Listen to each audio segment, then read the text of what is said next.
सर्वप्रथम अनंत उपकारी चरम तीर्थंकर भगवान महावीर के चरणों में कोटि कोटि वंदन। अत्र विराजित पावन गुरु चरणों में, आराध्य गुरु चरणों में कोटि कोटि नमः। जैनं पंते हे भगवन यदि समनेनं चाप संपत्तेनं मोक्ष प्राप्त प्रभु ने चौथस्य वर्गस्य एमठंग पनते चतुर्थ वर्ग का यह अर्थ फरमाया है, तो पंचमस्यनं बनते भगस्य पांचवें वर्ग का अंतगढ़ दशानंग अंतकृत का समनेनं चाप संपत्तेनं कैठेपनते मोक्ष प्राप्त प्रभु ने क्या अर्थ फरमाया है। एवं खलु जम्मू सुनो मेरे जम्मू समनेनं चाप संपत्तेनं मोक्ष प्राप्त प्रभु ने पंचमस्य भगस्य पांचवें वर्ग के 10 अंजनापनता 10 अध्ययन फरमाए है। तंजा जो इस प्रकार है, पौमावई या गोरी, पद्मावती और गोरी, गंधारी गंधारी, लखना लक्ष्मणा, सुसीमा यह और सुसीमा, जामवई सत्यभामा, जामवती सत्यभामा, रुक्मणी रुक्मणी, मूलसिरी मूलशिरी, मूलदत्ता यह और मूलदत्ता। जैनंग बनते यदि भगवान महावीर जो समनेनं चाप संपत्तेनं मोक्ष प्राप्त है पचमस्य भगस्य पंचम वर्ग के 10 अंजनापनता 10 अध्ययन फरमाए। पद्मसनं बनते अजनस्य जो प्रथम अध्ययन का समनेनं चाप संपत्तेनं मोक्षगामी प्रभु ने क्या अठेपनते क्या अर्थ प्रकाशित किया है। एवं खलु जम्मू सुनो मुनि जम्मू कुमार तेनं कालेनं तेनं समयनं उस काल उस समय वारवई न रही होता। द्वारका नाम की नगरी थी, जहाँ पढ़ में जैसा पहले वर्णन किया है वैसा समझना। जाव कन्हे वासुदेव आहा बच्चे, कृष्ण का वर्णन भी तत्सम है। जाव विहरी उसका शासन है। तस्नंग उस कन्हस्य वासुदेवस्य उस श्री कृष्ण वासुदेव की पौमावई नामक देवी होता, पद्मावती नाम की देवी होती थी। वन्यो पूर्ववत वर्णन जाने। तेनं कालेनं तेनं समयनं उस काल जिस काल श्री कृष्ण उसी समय अरा अरिठनेमी समोसड़े भगवान अरिष्टनेमी का पदार्पण हुआ। जावीरी विराजमान है। कन्या निगय श्री कृष्ण भी चरणस्थ हुए। जब पज्वासई परिउपासना करने लगे। श्री कृष्ण के साथ आज पद्मावती रानी भी है। तेनिंग से पौमावती देवी तब वह पद्मावती देवी इमे से कहाए लद्दठा समानी। प्रभु की देशना प्रवचन सुनकर हट टुट हिया प्रसन्न चित्त से अंतर आत्मा से हर्ष से भरकर जहाँ देवी जैसे देव की देवी वैसे ही जा पज्वासई चरणों में बैठी है। तेनंग अरहा अरिठनेमी तब भगवान अरिष्टनेमी कन्हस्य वासुदेव से उस श्री कृष्ण की पौमावई देवी पद्मावती देवी को जावदम कहा। विशेष उन्मुख होकर धर्म बोध दिया। परिसा पड़ेगा। सभी परिषदा चली गई। उस विशेष धर्म कथा को सुनकर श्री कृष्ण कुछ अंतर्मुख हो गए, कुछ सोचकर विचार मगन होकर तेने कन्हे वासुदेवे तब श्री कृष्ण वासुदेव अरहंग अरिठनेमी वंदई नमस्ते वंदना नमस्कार कर, वंदिता नमस्ता वंदना कर एवं ब्यासी जो पूछने लगे।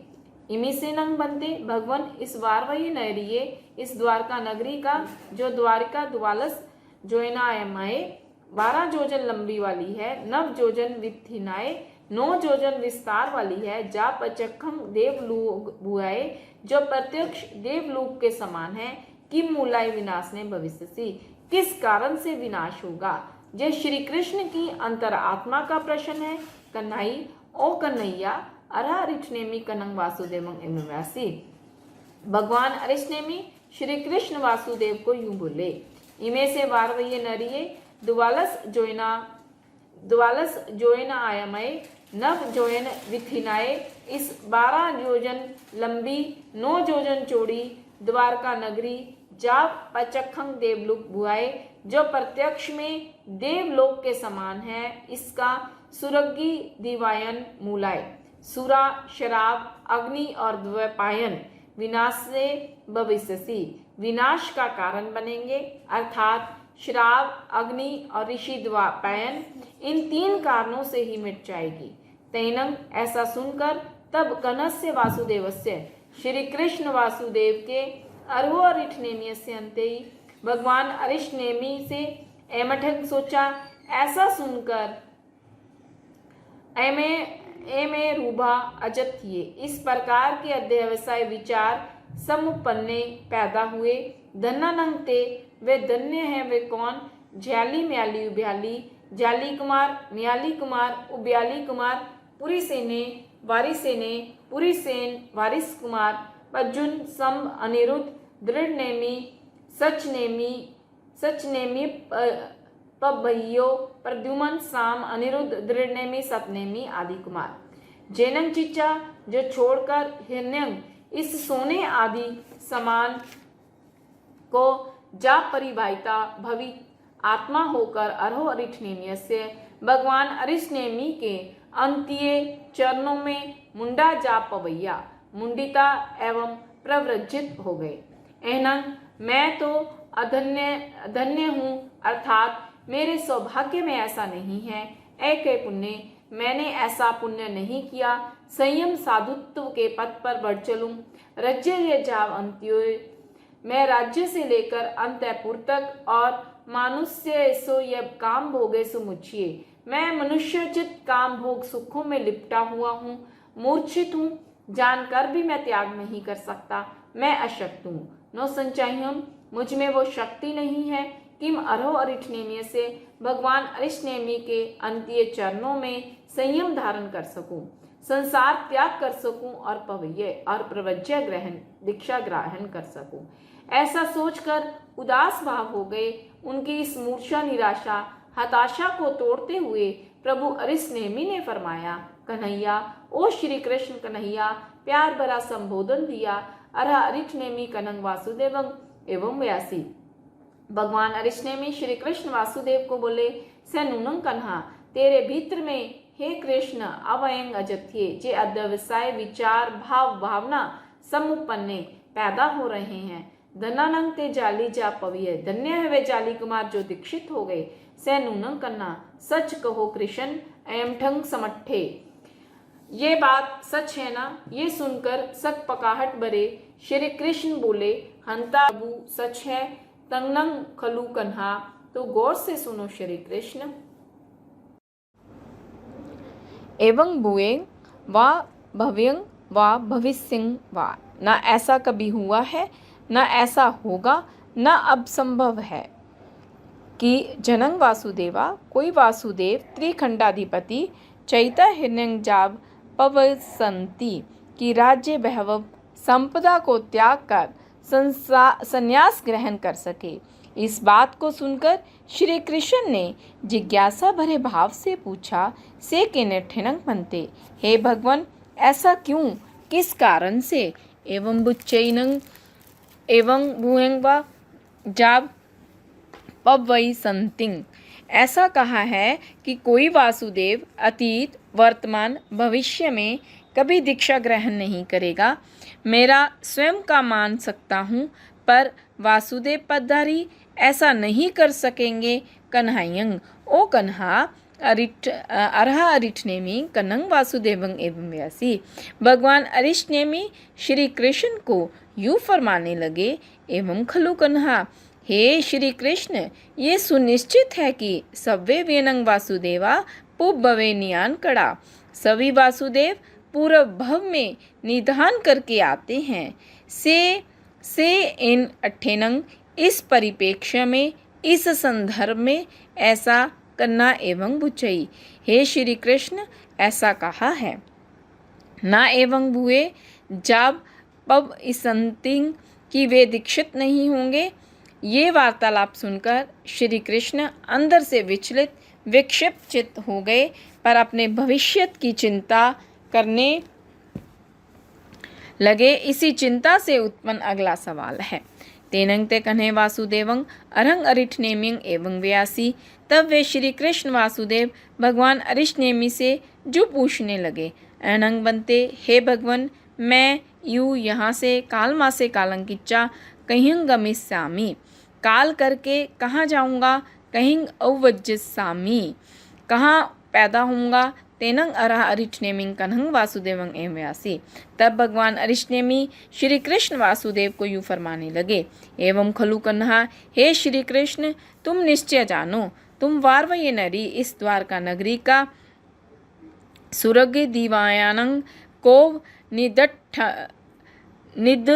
निदंडाए सुरा अग्नि देपायन के क्रोध से पूर्णतः जलकर भस्म होने पर अम्मा पियंग निये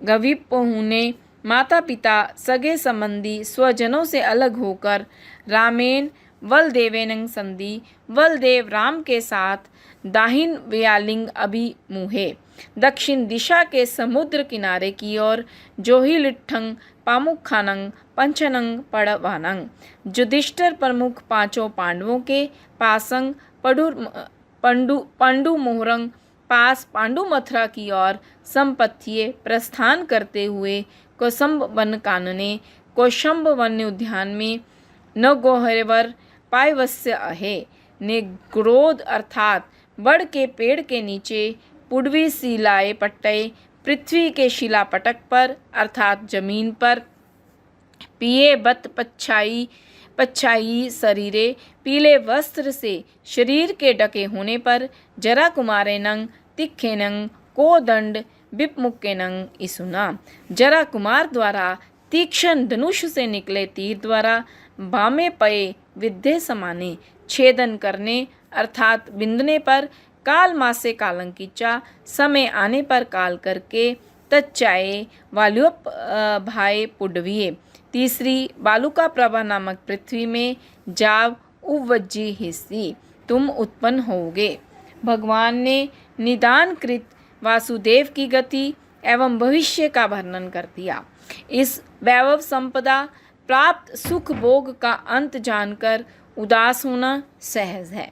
तेनं कन्ने वासुदेनं तब श्री कृष्ण वासुदेव अरिष्टनेमिय से भगवान अरिष्टनेमि के अंत्य चरणों में बैठकर एवं ठक्के इस अर्थ परमार्थ को सोचा सुनकर निसम विचार करके ओहे जाप जिजई आर्त ध्यान दुख में क्षणों का चिंतन करने लगे। उनके चेहरे पर उदासी साफ झलक उठी। तब उदासी में झांकते हुए उसको तोड़ते हुए एक शब्द गूंजा, कन्हैयं ओ कन्हा अरिष्टनेमि भगवान अरिष्टनेमि कनंग वासुदेवम श्री कृष्ण वासुदेव को एवं व्यासी यूं बोले, मानंग तुमंग देवानुप्रिया हे देवानुप्रिय मत हो उदास और ओहे जाप जिहायंग आर्त ध्यान मत करो एवं खलु तुम देवानुप्रिया आगे सुनो हे देवानुप्रिया तच्छायो पुडवियायो उज्जलियायो कठोर भीषण तीसरी पृथ्वी से अनंतरंग बिना रुकावट के वट्टिता निकलकर इहेव जम्मू द्वीपे इसी जम्मू द्वीप के 12वां भारतवर्ष में आगम्य साये उस सपनीय आने वाली उत्सर्पणी में पुंडेसु जनवयसु पुंड्र जनपद में से द्वारे शतद्वार नाम के नगर में 12 में अममे नामंग अमम नाम के बाहर में अरहा अरिहंत भविष्यसी होगे। तथ उसके बाद तुम बोह्यंग वासायंग बहुत समय तक केवली पर्याय को पौनिता पालन कर सिज्ज हिस्सी सिद्ध बुद्ध मुक्त बनोगे। तेने से कन्मे वासुदेवे तब श्री कृष्ण वासुदेव अरहो अरिष्टनेमियस्य भगवान अरिष्टनेमि के अंत्य पास में बैठकर एमठ सोचा इस अर्थ को सुनकर निसमंग उस पर विचार कर हठ टूट प्रसन्न हुए संतुष्ट हुए। अफोड़िता अंगों को फैलाया फुलाया संकोचा ताल ठोकी बगई बगीता उछले छलांग भरकर तिव्यंग छिंदई छिंदिता धरती पर 3 बार 3 कदम पटककर सिंहानायंग करही करिता सिंह नाद करके अरंग अरिष्टनेमियंग भगवान अरिष्टनेमि को वंदई न वंदिता नमस्सई नमसिता वंदना नमस्कार करके तमेव जिस और पर आए थे अभिषेकंग हथी रैनंग अभिषेक योग्य श्रेष्ठ हाथी रतन पर दुर्रहिता चढ़कर जनेव वाहरवई नरिये जिधर द्वारका नगरी थी तनेव से गए अपने महलों की तरफ तनेव उवा गए पहुंचकर अभिषेक हथी रैनायो अभिषेक्य हस्ती रतन अभिषेक सवारी योग्य हस्ती रतन से पच्चोरोहिता उतरकर जनेव वाहियरिया उवठान साला जिधर बाहर आम सभा था जनेव से सिंहासने अपना सिंहासन था तनेव उवागच्छिता उधर गए सिंहासन वरंसी श्रेष्ठ उत्तम आसन पर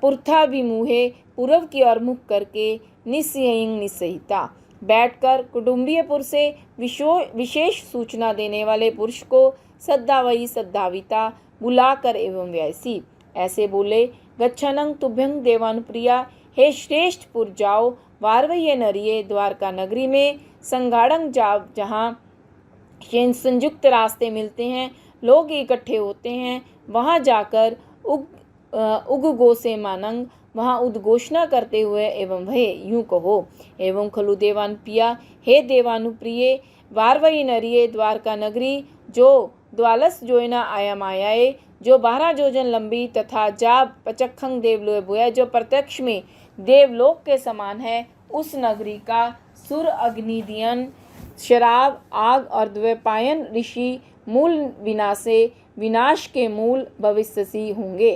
तंग जोनंग देवानुप्रिया इच्छई, तो जो भव्य आत्मा चाहता है, बारवई नरिये, द्वारका नगरी में रायावा राजा हो, जुवरायावा जुवराज हो, इसरेवा कोई ऐश्वर्य संपन्न व्यक्तित्व हो, तलवरेवा रियासत का मालिक हो, या अलंकरण प्राप्त हो, मांडवीयवा वस्ती छोटे गांव का मालिक अर्थात सरपंच या नगराधीश हो, कुटुंबीयवा किसी कुनवे का प्रमुख हो, या राज आज्ञा उद्घोषक, इवेवा धन कुमेर हो, श्रेष्ठीवा सेठ हो, देवीवा कोई नारी हो, कुमारो वा कोई बच्चा हो, कुमारी वा कन्या हो, अरिष्टनेमी से भगवान अरिष्टनेमी के अंत्य पास में चरणों में मुंडे जा पवयंती, मुंडित होकर दीक्षा लेना चाहता हो।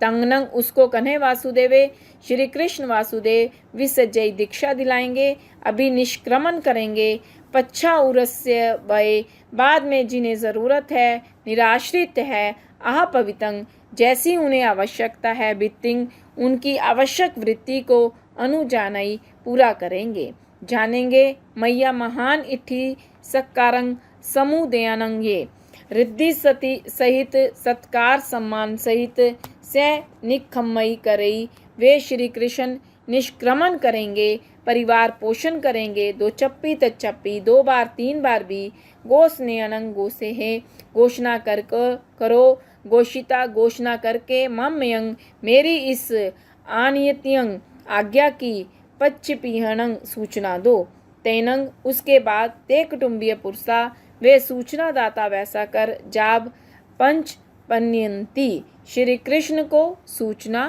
देते हैं।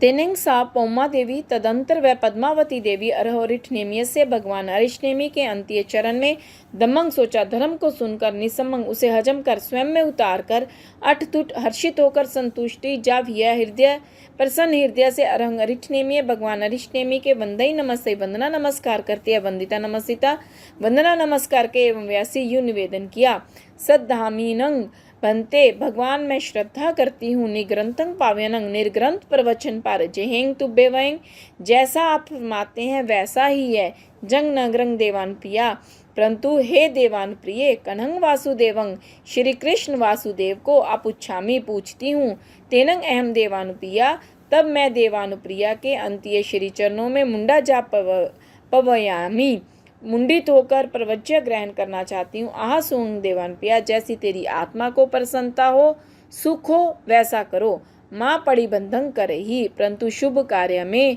विलंब मत करो। तेनंग सा पौमा देवी, उसके बाद वह पद्मावती देवी दमयंग जानपरम धार्मिक कार्य हेतु प्रयुक्त रथ पर दुरहिता चढ़कर जनेव से गए, जिधर स्वयं का घर था तनेव वह गच्छे उधर गई, वह गच्छिता घर पहुंचकर दमी आयो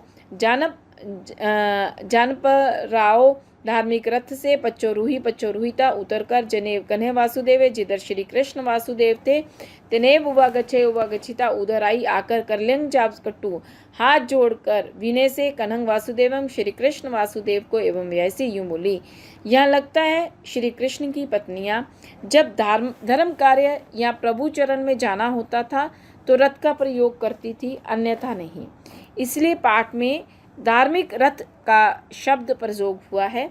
धर्म कार्य हेतु निश्चित रथ हो ऐसा भी संभव है।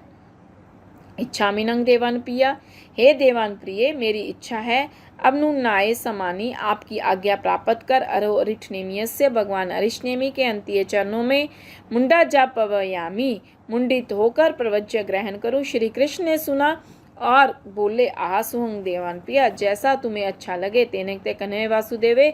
उसके बाद श्री कृष्ण वासुदेव ने कुटुंबीयपुर से प्रमुख सूचनाकारों को सद्धावई सद्धाविता बुलाया और बुलाकर कहा एवं वैसी यूं कहा, खिप्पा में अति शीघ्र ही वो देवानुप्रिया, हे देवानुप्रिया, पौमावई देवीये पद्मावती देवी के महत्तंग निखमनाभिषेयंग बड़े और भव्य निष्क्रमण महोत्सव की पर्याप्त सामग्री उठवहिता उपस्थित कर एवं आंत्यंग उस आज्ञा पूर्ति की पचपिहनंग सूचना दो। तेनंग से कन्हैया वासुदेवे। तब श्री कृष्ण वासुदेव पौमा देव्यंग पद्मावती देवी को पाट्यंग पाट पर पटड़े पर स्नान करने की चौकी पर दुरहिता बैठाकर 8 सेनंग 108 सुवन कलसेनंग स्वर्ण कलशों से जाप निखमनाभिषेयंग अभिनिष्क्रमण स्नान अभिसिंचिता सिंचित कर सब सभालंकाराभिभूषिय करई करिता सभावरण अलंकारों से सजाकर पूरी सहस वाहिनी 1000 आदमी जिसे उठाए ऐसी शिव्यंग शिविका पालकी में दुरावयिता बैठाकर 12वीं नरिय द्वारका के मध्य बीचों बीच निगच्छे निकलते हैं। निगच्छिता निकलकर जनेव रेव्य पबे जिधर रेवर्तक पर्वत था तनेव सहसा बनने उजाने जिधर सहस्राम वन उद्यान था तनेव उवागच्छिता उस ओर जाकर शिव्यंग ठवई पालकी रख दी। ठवेता रखकर पौमावई देवी पद्मावती देवी पच्चोरई शिविका से उतरी। तेनंग से कन्हैया वासुदेवे। तदंतर श्री कृष्ण वासुदेव पौमावई देव्यंग पुर्यो कुट्टू पद्मावती देवी को सामने करके जनेव अरहा अरिष्टनेमि जिधर भगवान अरिष्टनेमि विराजमान थे तनेव उवागच्छिता उस ओर जाकर अरहंग अरिष्टनेमि भगवान अरिष्टनेमि को आयाहिनंग प्याहिनंग करे अदक्षिणा प्रदक्षिणा करके करिता करके वंदई नमस्ते वंदना नमस्कार करते हैं। वंदिता नमस्तिता वंदना आदि करके एवं व्यासी चरणों में निवेदन किया। एसनंग बनते ये है भगवान मम अंग महिषी मेरी अग्र महिषी पटरानी पौमावई नामक देवी। पद्मावती नाम है इसका। इट्ठा मुझे बड़ी इष्ट है। कंता दिल से सुहाती है। पिया प्रिय है। मुन्ना मनोग है। मनामा देखने वाले इसके सौंदर्य को मन से संस्तुत करते हैं। अभिरामा रमणीय है। जाव की मगंग और क्या उपमा दूं। पुनः पासई इसे पुण्य दर्शन में ही आनंद है।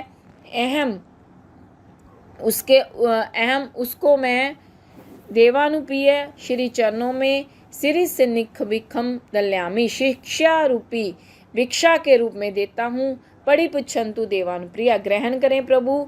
सिरिसनी भिखंग शिष्य रूपी भिक्षा को आह सुहन तुम्हारी प्रसन्नता से भिक्षा स्वीकार है। तेनंग से पौमा देवी उसके बाद वह पद्मावती देवी उत्तर पश्चिम दिशि भागं उत्तर पूर्व अर्थात ईशान कोण में अवकमिता जाकर स्वयं ही आभरणालंकारा वस्त्राभूषण अमोहिता उतार कर स्वयं ही पंचमुठिंग लोय करे पंचमुष्टि लोच करती है। करिता लोच करके जिन्हें अरिष्टनेमि जिधर भगवान अरिष्टनेमि विराजित थे तेनेव उवागच्छिता उधर जाकर अरंग अरिष्टनेमि भगवान अरिष्टनेमि को वंदई नमस्ते वंदिता नमस्तिता वंदना नमस्कार के वैसी इस प्रकार बोली। आली तेनंग बनते हे भगवान ये संसार जरा मरण जन्म मरण व्याधि दुख द्वंद्व माया लोभ आदि से जल रहा है। जब दमाई खियोंग मुझे धर्म का तरने का पार जाने का मार्ग कृपा करे। तेनंग अरहा अरिष्टनेमि इतना सुनकर भगवान अरिष्टनेमि पौमावई देवी पद्मावती देवी की स्वयमेव पवयंग दीक्षा संपन्न करते हैं। स्वयमेव जखिनीय अज्जाए स्वयं जक्षिणी साध्वी प्रमुख को शिष्यनिंग दलई शिष्य रूप में प्रदान करते हैं। तेने सा जखनी अज्जा तदंतरम व जक्षिणी आर्या पौमावई देवीयंग पद्मावती देवी को सेंग पवई शिखा दान लेती हैं। जाब संयम और संयम संबंधी शिक्षा सूत्रों से महाव्रतों से भावित करती हैं। तेने से पौमावई दीक्षा लेने के बाद वह पद्मावती महासाध्वी जाप संजमी तद अनुरूप आचरण करती है। तेने से पौमावई अज्जा वह पद्मावती आर्या जाया निष्णात कुशलतापूर्वक इरिया समयंग जापगुत बम्ब्यारी इरिया आदि 5 स्मृति 3 गुप्ती और ब्रह्मचर्य प्रंत महाव्रत आराधन में तत्पर हो गई।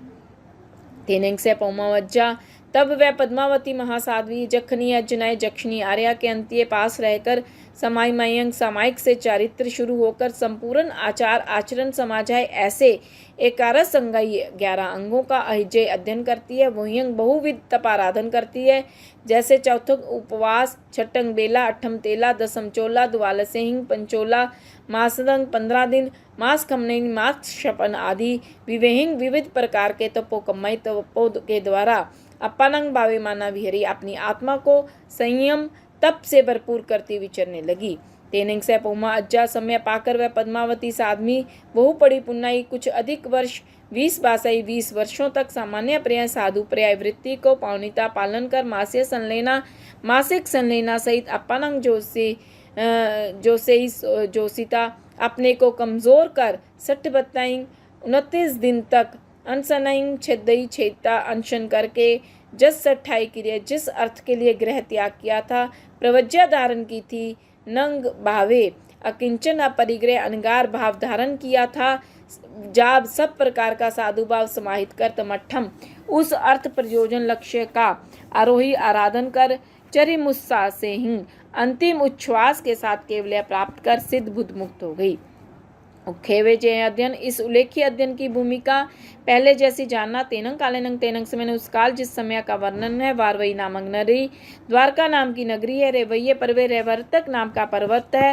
नंदन बने उज्जाने नंदन वन नामक उज्जैन है। तथनंग उस वारवई नरिय द्वारका नगरी में कन्हैया वासुदेव राया होता। श्री कृष्ण वासुदेव के नाम के वासुदेव राजा होते हैं। तस्नंग कनस्य वासुदेव उस श्री कृष्ण वासुदेव की गौरी देवी गौरी नाम की देवी थी। वन्य व रूप शीलादि गुणों से वर्णीय थी। अरिष्टनेमी समसड़े भगवान अरिष्टनेमी का समसरण लगा। कन्हे निगय श्री कृष्ण दर्शनार्थ आए। गौरी जहाँ पौमावी निज्ञा गौरी पद्मावती की तरह आई बैठी दम कहा धर्म कथा सुनी परसा पड़ी गया। परिषद श्रोता चले गए कन्हे भी पड़ी गए। श्री कृष्ण भी लौट गए। तेनिंग से गौरी तब वह गौरी रानी जहाँ पौमावई जैसे पद्मावती की तरह वाणी सुनी भाव उमड़े दीक्षा ली तानी खंता जैसे संसार त्याग करती है जाप सिद्ध हो जाती है। एवं गंधारी लक्ष्मणा सुसीमा जमवती जामवती सत्यभामा सत्यभामा रूपनी रुक्मणी 28 आठों ही पौमादेवी पद्मावती के सरिसायो समान 8 अंजना 8 अध्ययन समझना। उखेव्यो ये नमस्य नवम अध्ययन की प्रस्तावना पहले जैसी जानना। तेनंग कालेनंग तेनंग समयनंग उस काल उस समय वारवैये नरिये द्वारका नाम की नगरी थी। रेवैये पवे रेवर्तक पर्वत था। नंदन वन उज्जाने नंदन वानक नामक उद्यान था। कन्हे राया श्री कृष्ण राजा थे। तथनंग वारवैये नरी उस द्वारका नगरी में कनस्य वासुदेवे श्री कृष्ण वासुदेव के पुत्र एवं जमवई देवी अत्ताए जामवती देवी के आत्मज संभे नामक कुमारे होता। साम नाम के कुमार थे। हीन वे अत्यधिक सुंदर थे। तस्य संभस्य कुमारस्य उस साम कुमार की मूल श्री नामक बारिया होता। मूल श्री नाम की पत्नी थी। वर्णयो जो वर्णन करने योग्य थी। अरा अरिष्टनेमी समसरे भगवान अरिष्टनेमी का समसरण सजा। कन्हे निज्ञा श्री कृष्ण प्रवचन धर्म कथा सुनने गए। मूल श्री भी निज्ञा मूल श्री भी गई। जहाँ पौमा देवी जैसे पद्मा देवी का वर्णन है वैसे जानना। नगरंग देवानप्रिया भगवान के चरणों में निवेदन किया कि हे प्रभु कनंग वासुदेवंग श्री कृष्ण वासुदेव को आप उच्चई आज्ञा लेकर पूछकर दीक्षा लूंगी इत्यादि। अंत में जाव सिद्धा पद्मावती वर्णन की तरह समझना। वे सिद्ध बुद्ध मुक्त हुई एवं मूल दत्ता भी इसी तरह मूल दत्ता भी दीक्षा लेकर सिद्ध बुद्ध मुक्त हुई। पंचम वर्ग समाप्त। मैंने कल आपके सामने पर्युषण के तीसरे दिन के उपसंहार अंत में बताया था कि श्री कृष्ण गसु कुमाल के इस तरह मोक्ष पदार्पण से आहत हुए। वे मोक्ष मार्ग के हिमायती हैं, श्रद्धावान हैं, समर्थक हैं, परंतु प्रक्रिया जो घटित हुई उससे वे आहत ही नहीं मर्माहत भी थे। उनका मन खिन्न रहने लगा। उन्हें अपने हाथों अपना भविष्य असुरक्षित लगने लगा। इसी चिंतन से, इसी धारा प्रवाह से प्रभावित होकर एक दिन अरिष्टनेमी चरणों में अपने मन की व्यथा रखने का, पीड़ा प्रस्तुत करने का मन बना। उन्हें द्वारका नगरी के कंगूरे मिटते नजर आए। अपने अंगों से महावेदना का अनुभव होने लगा। व्यक्ति का अंतर्मन सबसे बड़ी प्रयोगशाला है। उसको स्वयं में अनुभूत उद्गारों, विचारों को पढ़ना आ जाए तथा उसे पढ़कर जीना आ जाए, इसी का नाम साधना है। आज का मानव जानता तो है, पर अंतर्ध्वनि को सुनकर जीता नहीं। जानता है मरना है, पर मृत्यु को जीना नहीं चाहता। जानता है हमारे पूर्वज नहीं रहे, मुझे भी नहीं रहना, पर अपने खूंटे गाड़ने के दुष्ट प्रयासों में लगा है। पता है बचपन, जवानी, बुढ़ापा आएंगे, पर कल्पनाओं पर उड़ा जा रहा है। यह बड़ा कठिन धरातल है। व्यक्ति जीवन आशा में तथा मोह में इतना उलझ जाता है कि वह भीतर में उठने वाली आवाज को दबा देता है, उसे सुनकर समझने का प्रयास नहीं करता। श्री कृष्ण ने अपने भीतर उठने वाली आवाज को सुना। उसके संपूर्ण समाधान का आधार लगा श्री अरिष्टनेमी प्रभु के पास है। इसी भावना को लेकर वे श्री प्रभु अरिष्टनेमी के चरणों में उपस्थित हुए। श्री कृष्ण ने अरिष्टनेमी प्रभु से एकांत में बैठकर अपने मन की बात कही। प्रभु, मैं जानता हूँ ये सच्ची है कि देव की वसाई नगरी, देव प्रदत्त वस्तुएं एक सीमा तक जमीन पर रहती हैं। वे औदारिक पुद्गलों की तरह चिरस्थायी नहीं होती। परंतु मुझे ये भी मालूम है, जिस व्यक्ति के पुण्य से निर्माण होता है, उस व्यक्ति के पुण्य क्षय के साथ, आजु क्षय के साथ, वो वेक्रिय पुद्गल भी यहाँ से गायब होने लगते हैं। मैं गस्सुकुमाल की सिरबंदी पाल के जलते अंगारों की तपिश में अपने भविष्य को देख रहा हूँ। मन उद्विग्न है, अस्थिर चित्त है। 3 खंड पर मेरा शासन है, पर यादव कुमारों में वो जज्बा, वो जोश, वो आज्ञानुसारिता नहीं है। मुझे बुरे बुरे स्वप्न आते हैं। आपसे बढ़कर मेरे पास समाधान नहीं है। मैं आपके श्रीमुख से अपने मन की चिंता का समाधान सुनना चाहता हूँ। आप सर्वज्ञ, सर्वदर्शी हैं। आप हमारे लिए प्रमाण हैं। मेरा प्रश्न है प्रभु, ये 12 योजन लंबी, 9 योजन चौड़ी, प्रत्यक्ष में देवलोक के समान द्वारका है। यह कला, स्थापत्य एवं उत्कृष्टता के सभी प्रमाणों से भरपूर रमणीय है। हर प्रकार की भोग्य मनोज्ञ सामग्री मौजूद है। क्या भगवान, यह नगरी भी विनाश को प्राप्त होगी? इसका भी अंत आएगा। इस नगरी को देवता ने बसाया है। क्या देवता ही इसको पुनः समेटने का कारण बनेंगे? प्रभु, आप कृपा करो। भगवान अरिष्टनेमी ने जब श्री कृष्ण के मुख से दिल में उपजी शंका को सुना, वे तो सर्वज्ञ थे, उन्हें हर बात का ज्ञान था। सुनकर सोचा, ओहो, श्री कृष्ण भी तो पुण्य प्रभाव से 3 खंड का मालिक है, पर वासुदेव का पुण्य निरंतर ह्रास की ओर होता है। चक्रवर्ती तो त्याग के पथ पर आए तो वह दीक्षा धारण कर सकता है, परंतु वासुदेव ऐसा नहीं कर सकते। इसीलिए उनका भविष्य शाश्वत नियमानुसार तो ह्रास की ओर ही जाता है। इसके मन में उपजा सवाल इसके चिंतन की प्रौढ़ता की निशानी है। तब प्रभु अरिष्टनेमी ने कहा, श्री कृष्ण, आपका सवाल समयोचित कसौटी पर खरा है। सच है, द्वारका का विनाश नजदीक है। श्राव, अग्नि और द्वैपायन ऋषि इसके विनाश के कारण बनेंगे। श्री कृष्ण सुनकर चिंतित होते। श्राव वो चीज है, यहाँ शैतान स्वयं नहीं जाता, वहाँ शराब को भेज देता है। जिसका नाश करने में शैतान सक्षम नहीं, वहाँ शराब नाश कर देती है। शराब व्यक्ति के भीतर में उत्तेजना बढ़ती है, यह शून्यता शून्यता का कारण है। यह अंग प्रत्यंग पर शून्यता का प्रभाव छोड़ती है, जिससे व्यक्ति अपने होशावास, चेतना, विवेक, खानदानी संस्कार, लहू को भूल जाता है। यह सड़ा गलाकर बनाई जाती है। बनने से पहले इसमें कीड़े पैदा किए जाते हैं। शराबी आदमी टेढ़ा चलता है।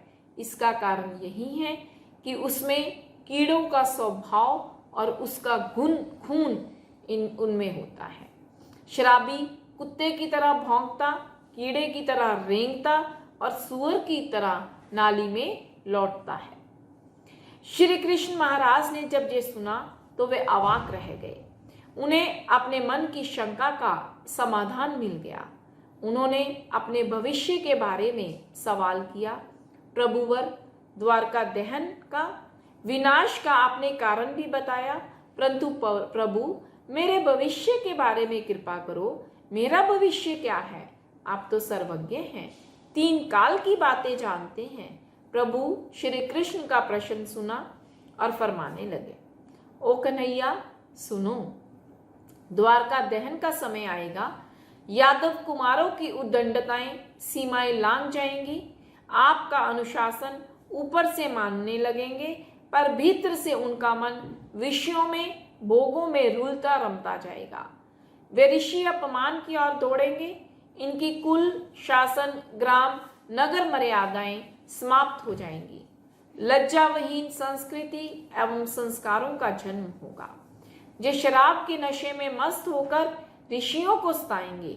याद रखना, जिस देश में कृषि में पाप का प्रवेश हो जाए और जिस देश में ऋषि का अपमान हो, उस देश का भविष्य सुरक्षित नहीं रहता। यादव कुमार संस्कारहीन होकर पर स्त्रीगामी बनेंगे। नशे में, शराब के नशे में विवेकहीन होकर ऋषियों को सताएंगे।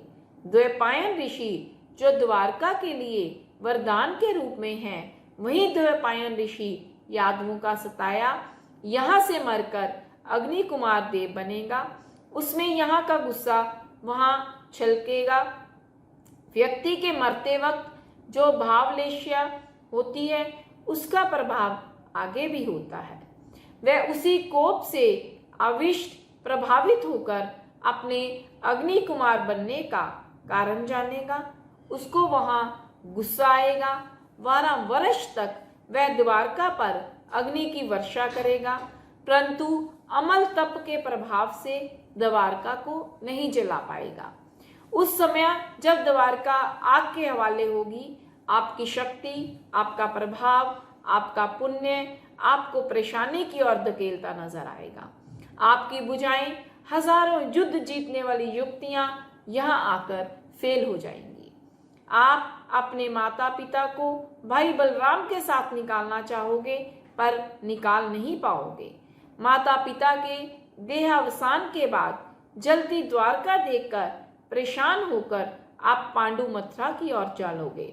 कौशाम्ब मन में जरा कुमार जो यादव पुत्र है, उसके तीर से बाएं पैर का तलवा भींदने से आपका अंतिम समय आएगा और आप देह विसर्जन कर जैन मान्यता अनुसार बालुका प्रभा यानी सनातन मान्यता अनुसार तीसरे पृथ्वी तल में बलि राजा के पहरे पर तैनात होकर अपना समय यापन करोगे। इतना सुनकर श्री कृष्ण का चित्त विक्षिप्त, अशांत, अधीर हो गया। आज सुख की पींगों पर झूलने वाला विनाश के किनारे की ओर बढ़ रहा है। पुण्य के सहाय सह देवता सब साथ त्याग जाएंगे। मेरे पुण्य के प्रभाव से कांपने वाली दिशाएं अंधेरे से भरी हैं।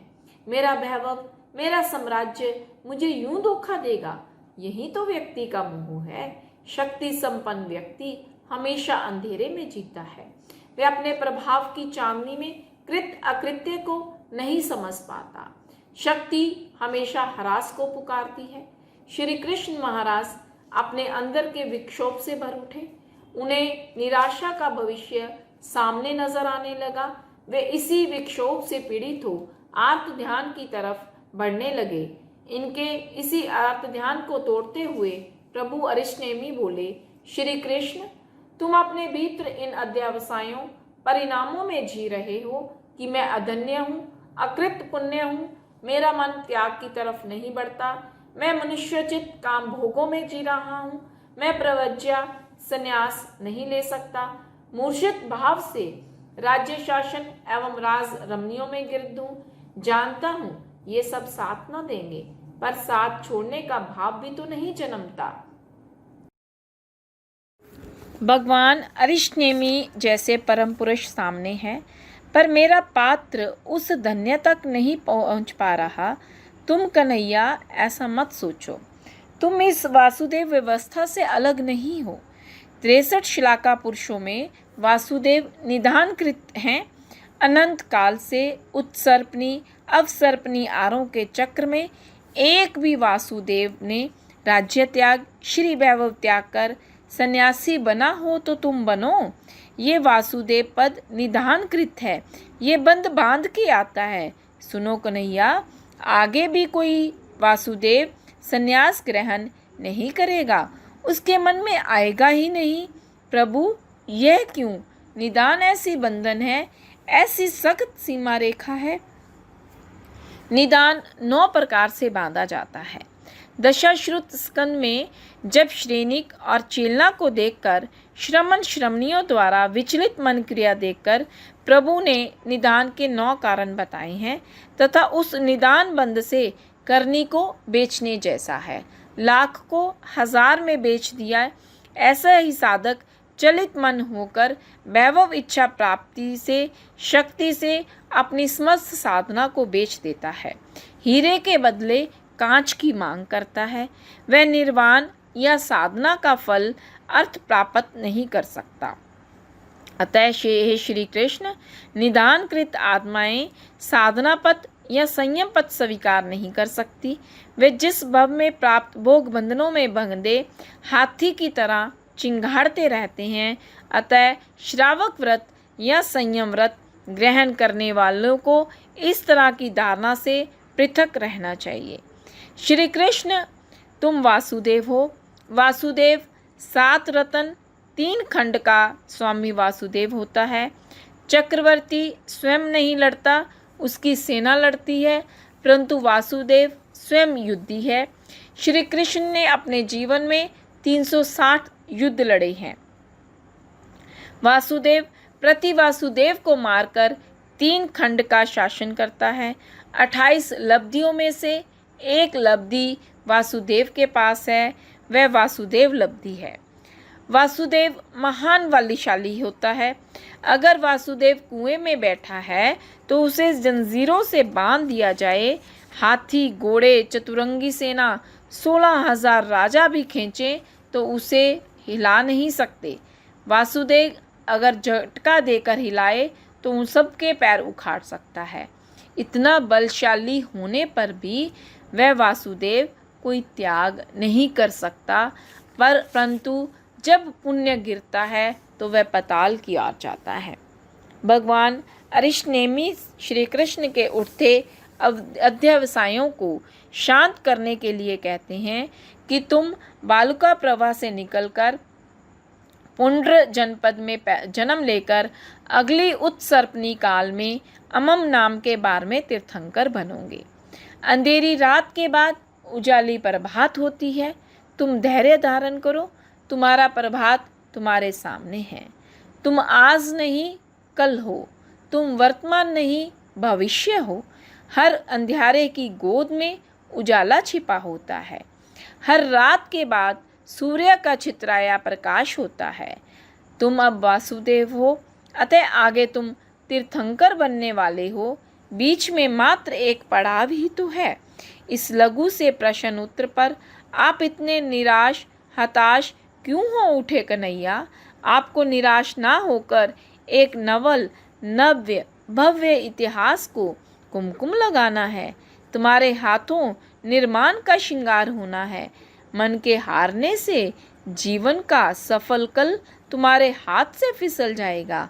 निराश व्यक्ति और मरे व्यक्ति में अंतर नहीं होता। अरिष्टनेमी ने श्री कृष्ण के उदासी भरे क्षणों में उत्साह के पर लगा दिए। वहाँ से बंदन नमन कर श्री कृष्ण ने द्वारका में आकर अपने विश्वस्त सूचना प्रमुख को बुलाया और कहा, जाओ इस द्वारका में खुली घोषणा कर दो कि इस द्वारका का विनाश श्राप से, अग्नि से तथा द्वैपायन से होगा। अतः जो श्री अरिष्टनेमी चरण में प्रव्रज्या दीक्षा लेना चाहते हैं ले लें, वो बाद की चिंता ना करें। जिसके माता पिता पीछे रहेंगे मैं उनकी पुत्रवत सेवा करूँगा। जो माता पिता लेना चाहेंगे उनकी संतति की परिपालना मैं माता पिता बनकर करूँगा। काम की, व्यापार की, अभाव की चिंता ना करें। भूखे को भोजन, बीमार को औषधि, प्यासे को पानी, निराश को जीवन आशा, हर ज़रूरतमंद को उसी की पालन पोषण के लिए आवश्यक सामग्री मुहैया कराई जाएगी। द्वारका का विनाश सुनिश्चित है। द्वारका के साथ उसमें रहने वालों का विनाश भी अवश्यंभावी है। अतः जो छोड़ सकता है वो छोड़ दे, छूटना तो है ही। श्री कृष्ण की इस आज्ञा की पालना हुई। श्री कृष्ण ने इस बात से, इस धर्म दलाली से कितना पुण्यबंध किया। धर्म स्वयं करना तथा दूसरों से धर्म करवाना, दोनों में महान पुण्य, महान निर्जरा है। भगवान श्री फरमाया करते, इसी अनुमोदना तथा सेवा से श्री कृष्ण ने तीर्थंकर गोत्र का बंध तथा महान निर्जरा कर महान पुण्य का बंध किया। लोगों की सेवा की, संन्यास के श्रमण स्वरूप के समर्थक बने। वासुदेव होकर भी तीर्थंकर प्रकृति का बंध करना महान प्रभाव पुण्य है। धर्म की प्रेरणा करो, बांधा मत बनो। हम धर्म कर्म भी करते हैं तो कर्म काटते भी हैं। कर्म बंधन प्रशस्त, शुभ, सुखावह होता है। वे अड़े बड़े कड़े कर्म हल्के होते हैं, जड़ते हैं। धर्म में बाधा उत्पन्न करने से, किसी के शुभ में रुकावट डालने से हमारे भी रुकावट की स्थिति बनती है। इस अनुमोदना से, समर्थन से श्री कृष्ण ने वासुदेव होकर कितना महान पुण्य बंध किया। त्याग का मार्ग प्रशस्त पवित्र मार्ग है। इसमें अड़चन बांधा नहीं रखनी चाहिए।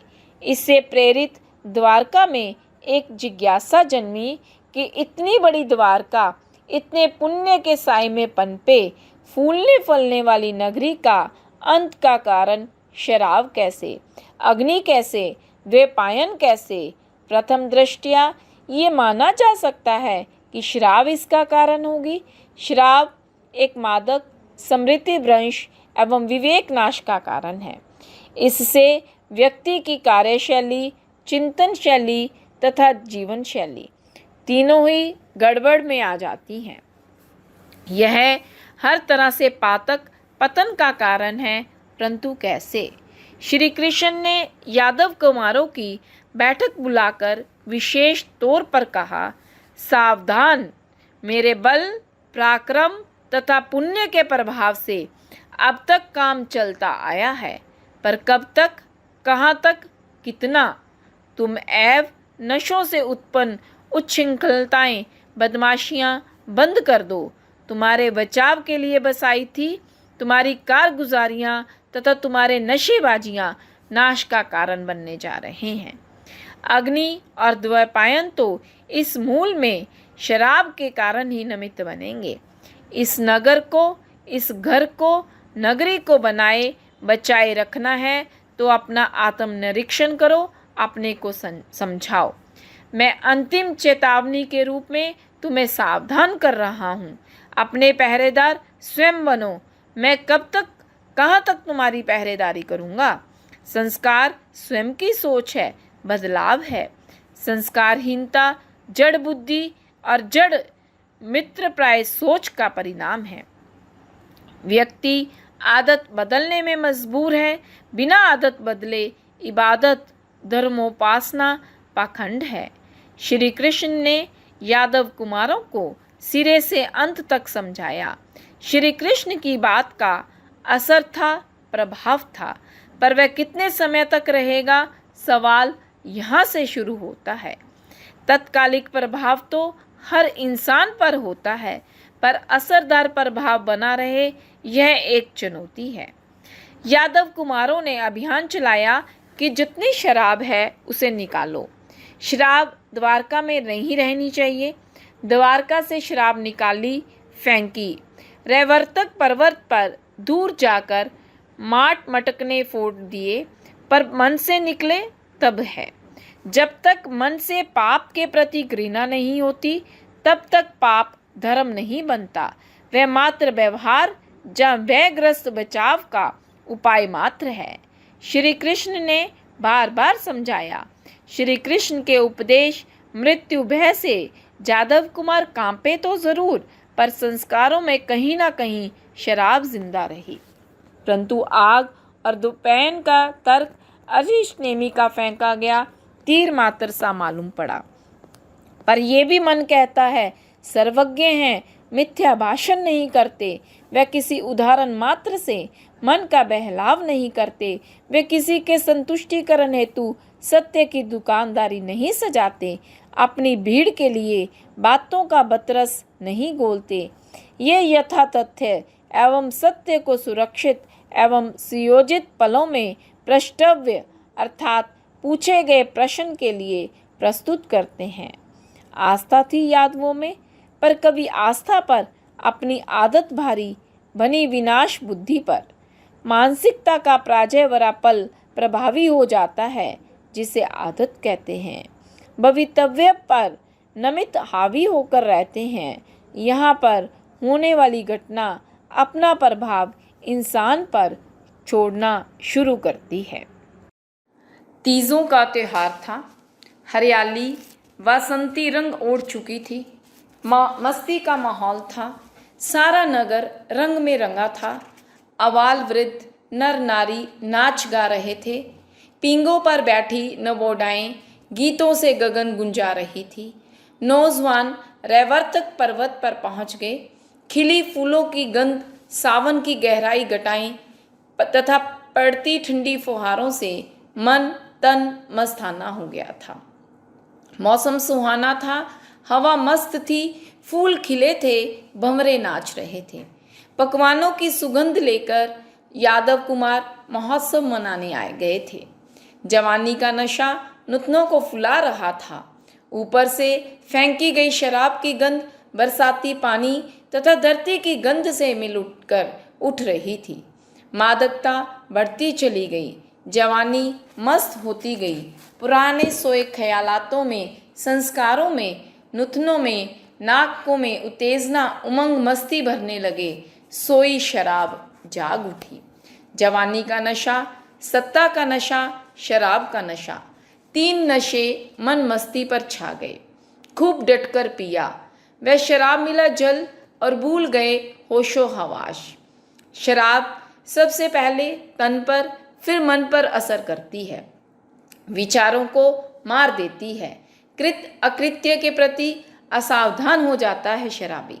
शराब ने बड़े बड़े घराने कोड़ियों के भाव बिकवा दिए। शाह कंगाल बनाकर छोड़ दिए। बड़े बड़े शहंशाहों की विरासत गलियों में लाकर खड़ी कर दी। शराबी स्वयं को सही मानने लगता है। आज दोस्तों के नाम पर शौक और साहूकारी के साथ बड़प्पन को दिखाने का एक शगुन हो गया है। शराब पीना सभ्यता में गिना जाने लगा। गर्म प्रदेशों में शराब का नशा दोगुना हो जाता है। भारत में ऋषि और कृषि का संस्कार था। आज वह शराब और शबाब का रूप धारण करता जा रहा है, जिससे सभ्यता नंगी और संस्कार अपंग होते जा रहे हैं। यादव कुंवारों ने शराब पी और भूल गए श्री कृष्ण के दर्द को, द्वारका के नाश विनाश को। पास में चतुर्मास कर रहे संतों की तरफ दौड़े। वहां असित, दुर्वासा, द्वैपायन आदि ऋषि विराजमान थे। उन्होंने संतों का मजाक उड़ाया और बाद में द्वैपायन को देखकर द्वारका दहन का कारण मान उसे मिटाने का संकल्प ठान लिया और टूट पड़े उस ऋषि पर। उसकी जमकर पिटाई कर दी, अधमरा सा कर दिया। कहने लगे, ये हमें मिटाएगा, इससे पहले हम इसे ही मिटा देते हैं। द्वैपायन ऋषि को इतना पीटा, उनकी शांति अशांति में बदल गई। मरणांतिक कष्ट ने गुस्से को कई गुना कर दिया। वहां उन्होंने नियाना किया कि मैं इन यादव कुमारों को समाप्त कर दूंगा, इस द्वारका को जलाकर भस्म करके छोड़ूंगा। अगर मेरी तपस्या का, साधना का असर हो। ऋषि चिल्लाता रहा। जब व्यक्ति के विनाश के क्षण आते हैं, उस समय वह अनचाहे अकृत्य कार्य करता है। उसकी बुद्धि भ्रष्ट एवं पुण्य क्षीण हो जाता है। विनाश काले विपरीत बुद्धि। अगर आप किसी संत का सम्मान नहीं कर सकते तो कम से कम उसका अपमान तो मत करें। अपमान करने का अर्थ है अपना विनाश। यादव कुमार नशे में नाश को भूल गए, महाविनाश की नींव रख दी। जब संत का जलता हुआ गुस्सा और ज्वालामुखी आंखें देखी तो भयभीत होकर भाग खड़े हुए।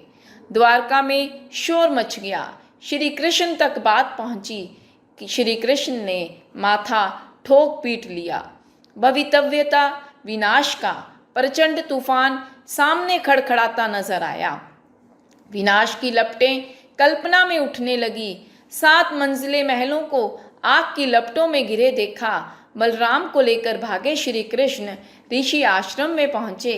तब तक द्वैपायन ऋषि मृत्यु की घड़ियां गिन रहे थे, वेदना से सिहर रहे थे। श्री कृष्ण और बलराम ने चरण वंदना की, क्षमा याचना की, यादव कुमारों की उद्दंड कुचालों के लिए माफी मांगी, पर ऋषि का गुस्सा शांत ना हुआ। उपचार से बचाने का प्रयास किया, पर मार इतनी भीषण, असहाय तथा मरणांतिक थी, ऋषि उस चोट का ताप सह नहीं पा रहे थे। पर श्री कृष्ण के आंसू, बलराम का पश्चाताप पूर्ण हृदय, उन्होंने भाव देखा तो मरते मरते भी दया का भाव आया। बोले, मेरा निदान मिथ्या तो नहीं जाएगा। तुम दोनों को छोड़कर बाकी द्वारका को सिरे से समाप्त करूंगा। कहते कहते प्राणांत हो गया। सांसें थम गई, सांस रुक गई, धड़कन विश्राम ले गई। ऋषि की मृत देह में भी गुस्से की लपटें लपक रही थी। उनकी वेदना अनंत थी। श्री कृष्ण सिर पीटकर शांत हो गए। बलराम ने धैर्य देकर कहा, भाई, भवितव्य अपना रंग दिखलाएगी, चलो घर चलते हैं। कहकर दोनों लौट गए। महलों में उदास चेहरा, विहंसती मानसिकता उनकी पीड़ा को दोगुना कर रही थी। श्री कृष्ण ने घोषणा करवा दी कि द्वारका का दहन होगा। जो बचना चाहे बच जाए। बचने का एकमात्र रास्ता है अरिष्टनेमी चरण में दीक्षा, संन्यास। कोई भाग नहीं सकता, बाहर जा नहीं सकता। बस जिसे दीक्षा लेनी है ले ले। सन्यासी समी को देव प्रकोप नहीं सताएगा। 5 महाव्रत तत्कालीन 4 महाव्रत ही एकमात्र दुख शमन, उपशमन का रास्ता है। साधनाशील व्यक्ति को अनिष्ट इतिविति भय नहीं सताते।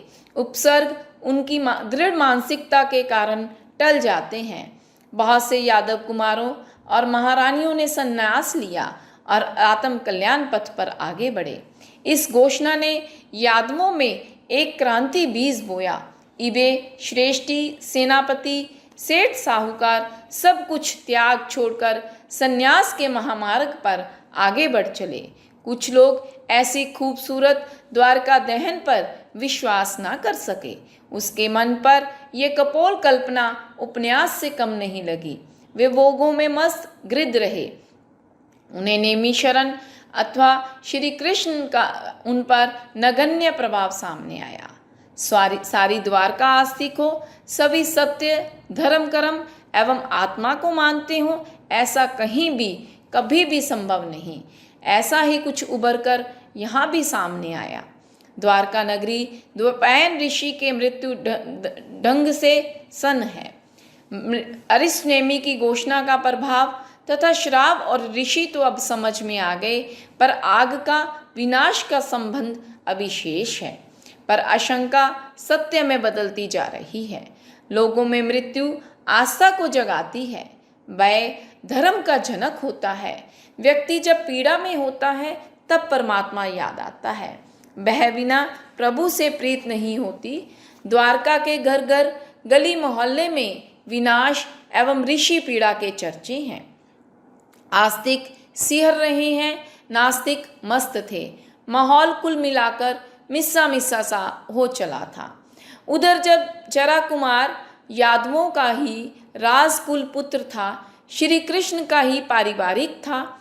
यादवों में शराब और शिकार घर कर गए थे। जरा कुमार तीखा तीरंदाज था, शिकार में सिद्धहस्त था, परंतु श्री कृष्ण के प्रति समर्पित था। जब श्री कृष्ण की मृत्यु का कारण स्वयं को जाना तो वह द्वारका छोड़ कौशाम्ब वन की ओर प्रस्थान कर गया। जब मैं यहाँ नहीं होऊंगा तो मृत्यु का कारण कैसे बनूंगा? पर अंतर में शिकार का शौक रहा। शिकार त्याग तो कर नहीं पाया, स्थान त्याग कर दिया। स्थान त्याग से कार्य सिद्ध नहीं होते, संस्कार परिवर्तन मुख्य है। आज व्यक्ति यही काम करता है। धर्म और संस्कार परिवर्तन मांगते हैं। वे स्थिति परिवर्तन नहीं, विचार परिवर्तन पर चलते हैं। जरा कुमार शिकारी तो रहा पर द्वारिका छोड़ गया। वह वहां निश्चिंत हो, स्वच्छंद हो, शिकार खेलता रहा, मस्ती में जिंदगी जीता रहा। इधर द्वैपायन ऋषि यहाँ से मरकर अग्नि कुमार देवता बने, भवन पतियों में जन्म लिया, अपना अतीत याद किया, अवधि ज्ञान से अपनी मृत्यु का कारण और कारक दोनों जानकर उसे निधानकृत कोप उपजा। उनके भीतर में यादवों से बदला लेने का संकल्प जहर बनकर उफनने लगा। मैं इस द्वारका को तहस नहस करके छोड़ूंगा। और उसने आसमान में अपना भयंकर रूप दिखलाना शुरू किया। परंतु अरिष्नेमी प्रभु के बताए उपाय द्वारा वह उपाय था, जब तक इस द्वारका में एक भी व्यक्ति अमल तप करता रहेगा तब तक इस द्वारका का कुछ भी बिगड़ने वाला नहीं है। देव शक्ति कितनी अप्रतिहत या अबाधित हो, पर तप से वह शक्ति तपस्वी का, तपी नगरी का कुछ भी बिगाड़ नहीं सकती। द्वारका में ये घोषणा हो गई कि द्वैपायन ऋषि अग्नि कुमार बनकर आग के शोले के लिए आसमान में द्वारका दहन को तत्पर है। द्वारका अमल तप करे। सब लोग मृत्यु भय से, विनाश भय से जुट गए। देव आता, मंडराता, उद्घोष करता, कृत्रिम आग का समंदर बवंडर आसमान में उमड़ता, पर तप के प्रभाव से पीछे हट जाता। जो त्याग में लगे थे वे गृह त्याग कर संन्यास पथ पर चले गए। इस तरह 12 वर्षों तक देव आता रहा, जाता रहा। तपस्वी तप करते रहे, परंतु एक वस्तु की समय सीमा होती है। कार्य आरंभ के समय का उत्साह, अंत आलस आने लगता है। हम चौमासों में भी देखते हैं प्रारंभ कैसा होता है, मध्य कैसा और अवसान कैसा। आप देखते हैं कि तपस्या या धर्म करने वाले, ज्ञान सीखने वाले, स्वाध्याय करने वाले, विद्यार्थी या कारोबारी, सब के सब इस तरह के अनुत्साह से भर उठते हैं। द्वारका में भी ऐसा ही हुआ। तप करने वालों ने सोचा वो करेगा, उस घर होगा। इस अन्य आश्रित सोच ने आलस्य पैदा कर दिया।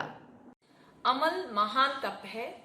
हमारे तपस्वी राज पूज्य गुरुदेव संथारा सम्राट 72 दिन के संथारा साधक श्री बद्री प्रसाद जी महाराज का यह ब्रह्म अस्त्र था। स्वयं भी वे नीरस तपस्वी थे। आज अमल तप भी प्रदर्शन एवं बहु अनुभोगी हो गया है।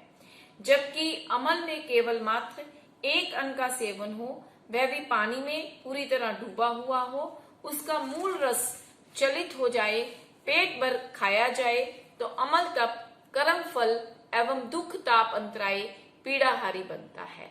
आजकल हम खाखरे भी, रोटी भी, मूंग भी, उड़द भी, चावल भी, राजमा भी, कितने अन्न खाकर अमल तपस्वी बने हैं। एक नमक मीठा रहित स्वरस पक्व अन्न भोजन खाना ही अमल तप है। मैंने स्वयं तपस्वी राज के ऐसे नीरस अमलों को देखा है। मुझे आजकल के अमल आडंबर लगते हैं। पूज्य तपस्वी सम्राट श्री बद्री प्रसाद जी महाराज साहब, गुरुदेव आहार ले आते, आकर संत रोटी को पानी में डालकर रख देते, 2 घंटे के पश्चात वो उसको आते और पी लेते। इस तरह से अमल तप तपस्वी जी महाराज साहब करते थे और इसी तरह का अमल करते हुए हमने पूज्य गुरुदेव श्री सुंदर मुनि जी महाराज साहब को भी देखा है। हमारी परंपरागत धारणा है कि अमल जिस घर में होता रहेगा वहां लक्ष्मी का, सौभाग्य का, श्री का वास रहेगा। दुर्दिन, भय, मारी, पीड़ा, अंतराय जाते रहेंगे, देवांतराय भी बाधा नहीं बनेगा। इसके साथ अगर स्वाध्याय का विशेष अभ्यास हो, मौन का भाव बन जाए तो सोने पर सुहागा है। लोगस पाठ परायण संजीवनी डाल देता है। हमारे पूज्य गुरुदेव तपस्वी राज का यह संकल्प एवं सौभाग्यवर्धक धारणा भाव मैंने सफल एवं साक्षात होते देखा है। अंततः एक रोज द्वारका अमलहीन हो गई। सबने एक एक करके छोड़कर प्रमाद किया, गात बचाया, अपने कष्ट को स्वयं बुला लिया। द्वैपायन को मौका मिल गया। वे अवसर की तलाश में था। वे अपने कोप का अवसर क्यों चूकता और उसने अग्नि वर्षा द्वारका पर प्रारंभ कर दी। हाहाकार मच गया। उस समय अशुभ सूचक चिन्ह द्वारका में आ गए थे। मनुष्य त्रियंश सब में परिवर्तन आ गया था। पक्षियों तक में बदलाव दिखलाई पड़ने लगा था। जब आग बरसने लगी तब भगदड़ होने लगी। हर महल मकान जलने लगा। हर और आग की लपटें, उठता धुआं महाकाल शमशान से भयंकर हो चला था। भगदड़ से सबको कुछ न सूझ रहा था। हर उपाय असफल हो रहा था। नास्तिकों को भी मृत्यु साक्षात से आस्तिकता सूझने लगी थी। कुछ लोगों ने सब कुछ छोड़ नगरी छोड़ भागने का संकल्प बनाया तो देव ने अपनी वैक्रिय शक्ति से सभी को लाकर उठाकर अंदर पटक दिया। शक्ति एवं भ्रम का चकमा देने का कोई अवसर कारगर नहीं हुआ। श्री कृष्ण बलराम के साथ समुद्र में कूद गए। अपनी भुजाओं से समुद्र का पानी उठाकर द्वारका की 7 मंजिलों तक फेंकने लगे, पर वह आग बुझाने वाला पानी पेट्रोल बन गया। उपाय अनुपाय में बदलने लगे। श्री कृष्ण बलराम जुटे रहे, जानते हैं पर प्रयास शून्य क्यों हो रहा है। 360 युद्ध लड़ने वाला श्री कृष्ण समुद्र तैरकर, गंगा आदि सिंधु आदि नदियां तैरकर पार करने वाला, कौमुदकी गदा घुमाने वाला, चक्र सुदर्शन चलाने वाला श्री कृष्ण आज थक गया। आज वह भी अपना दम फूला सा पा रहा है। उसका हल भी समाधान रहित हो गया था, पर यूं यूं उन्होंने उपाय किए, आग अत्यधिक भड़कती गई। शोले आसमान छूते चले गए। लपटों से कसाना घिर गया। आग से पता भी ना चला कि दीवार का कहाँ है। अंत में ये प्रयास छोड़ सोचा, हमारे महल भी आग की लपटों में है। हर ओर से चित्कार आसमान चीर रही है। रोने की आवाजें, कल कल के स्वर, मर गए, जल गए, भागो, फिर रोना दिल दहला रहा था। ऐसा भीषण भक्त कभी ना देखा। 1000 साल की आयु में यहाँ सुख के साम्राज्य देखे, आज ऐसा दुर्दिन देखने में आ रहा है। समुद्र से निकल दोनों भाई बेतहाशा दौड़े। आग को चीरते हुए माता पिता के महलों तक पहुंचे। भयभीत मृत्यु का सन देख उदास देवकी वसुदेव के आंसू बहे जा रहे थे। रथ तैयार है। बैलों के लिए बैलशाला में दौड़े तो वहां सब कुछ जला रहा था। पशुओं के मांस छितर रहे थे। दुर्गंध सिर फाड़े जा रही थी। वहां से गुड़साल गए। वहां का दृश्य और भी मर्मांतक था। अंत में दोनों सखे भाई दौड़े, माता पिता को रथ में बैठाया, स्वयं खींचकर भाग चले। इस आग के समंदर को पार कर जाएं। आग द्वारका की सीमा तक है। दौड़ कर लांग जाएंगे। कल्पना थी पर सच कुछ और था। रथ दौड़ा जा रहा था। मृत्यु के बीच आशा का, विनय का, मातृ पितृ भक्ति का उत्कृष्ट उदाहरण था। परंतु भवितव्यता साफ सामने थी। हिम्मत थी। द्वार तक आ गए। लगा चलो काम बन गया। पर जैसे रथ का जुआ आगे निकला, राम बलराम आगे निकल आए। तभी धड़ाम से द्वार गिरा और माता पिता उस जलते द्वार की लपटों में स्वाह हो गए। इस तरह अंतिम प्रयास का दुखद परिणाम देख सब कुछ छोड़ गए। सब आशा उम्मीद पर विराम लगा दिया। निहत्थे द्वारका के बाहर थे। उन्हें याद आ गया द्वैपायन ऋषि का वह वाक्य। जब यादव कुमारों ने द्वैपायन को मार मारी थी, वह मरणासन तड़प रहा था, तब दोनों को छोड़ संपूर्ण द्वारका दहन का प्रण ठाना था। बलराम के गले लगकर श्री कृष्ण खूब रोए। दोनों भाइयों की आंखों में आंसू और पश्चाताप से हृदय भरा था। माता पिता की मृत्यु पर, ममता की मौत पर जिंदगी की आखिरी आशा थमी थी, पर उसका अंत भी इस तरह आंखों के सामने इतने प्रयास की सफलता की पूर्ण आहुति पर होगा, यह सच दिल तोड़ गया। दोनों पैर पटकते द्वारका के चारों ओर घूमते रहे, उस विनाश के मंजर को भांपते देखते रहे। अपने सपनों में बसी द्वारका सपने की तरह सपना हो गई। ये कथानक आज के भौतिकवादी दिमागों के लिए ज्वलंत उदाहरण है। चंद टुकड़ों पर इतराने, ऐंठने, अकड़ने, मचलने वाले लोगों को चैलेंज है कि इतनी शक्ति, पुण्य एवं प्रयास का धनी व्यक्तित्व यूं बिखर सकता है तो आपके महलों का, कोठियों का, फ्लोरों का, 26 गज के सिर छुपाए घरौंदों का हश्र क्या होगा। एक सिलेंडर को सहने का दम नहीं, दम गजे आसमान मुट्ठी में बंद करने के हैं। द्वारका जलती रही, दिल में दोनों भाई जलते रहे। जो यादव कुमार संन्यास्त हो गए, जो रानियां निकल गई, आज उनकी पुण्यवानी और धन्यता को सराह रहे हैं। अरिष्टनेमी का व्याख्यान, प्रवचन, व्याख्या मिथ्या नहीं जा सकती। अपने सितारे ही गर्दिश में हों तो अब क्या हो सकता है। जब तक द्वारका का अंत कतरा सुलगता रहा, उसे दोनों भाई भूखे प्यासे विकल आहत देखते रहे। जब आखिरी चिंगारी बुझी, धुआं आसमान से गायब हुआ, द्वैपायन अपना मन चाहा कर अट्टहास करते हुए विदा हुआ। रैवर्तक पर्वत का नंदन वन उद्यान, सैंसरा वन उद्यान भी हमेशा के लिए अरिष्टनेमी पदार्पण की आशा से क्षीण मुरझाए तपोवन सुस्त हो गए। अब यहाँ कौन आएगा? आने वाले यादव कुमार थे, पर एक यक्ष प्रश्न सामने था कि संदीपन के आश्रम में बाल्यकाल बीता, अध्ययन समय वरदान पाया था कि माता पिता के हाथ की रोटी आखिरी समय तक खाता रहूं। ऋषि ने वरदान दिया था। अब द्वारका ही मिट गई, चिंगारी बुझकर शांत हो गई, सारा साम्राज्य धराशाही हो गया। अब बलराम और श्री कृष्ण जीवन शेष के लिए चिंता मगन है। कहाँ जाएं? अपना कौन है? हस्तिनापुर का साम्राज्य भी मिट चुका है। अपने पांडव साथी हैं, वो पांडु मथुरा बसा कर रहते हैं, वही अपने हैं। श्री कृष्ण ने वहां जाने से मना कर दिया था। पांडवों